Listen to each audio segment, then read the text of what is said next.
নমস্কার। আজকের কেন্দ্রীয় বাজেট অধিবেশনে অর্থমন্ত্রী নির্মলা সীতারামন আয়কর সংক্রান্ত একটি বড় পদক্ষেপ নিলেন। 12 লাখ টাকা পর্যন্ত আয় দিতে হবে না কোনো কর, সবথেকে বড় ঘোষণা বাজেটে। আমরা দেখে নিই যে কি বলা হয়েছে মূলত এই বিষয়ে।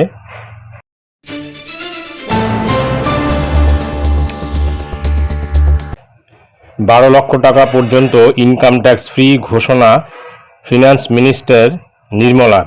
বার্ষিক 12 লক্ষ টাকা আয়ের ওপর কর ছাড় ঘোষণা করলেন অর্থমন্ত্রী নির্মলা সীতারামন।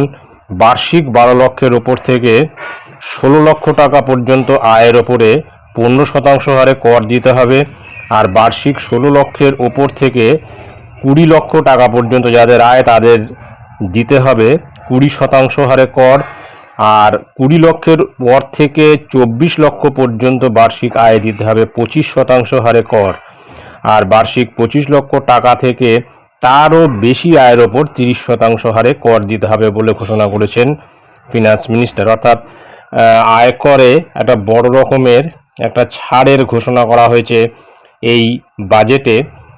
এবং এই বাজেটে যে বিষয়টি, মূল যে বিষয়টি, সেটি হলো যে 12 লক্ষ টাকা পর্যন্ত আয়কর হচ্ছে নীল, যেটা আগের বছরে 7 লক্ষ টাকা পর্যন্ত ছিল।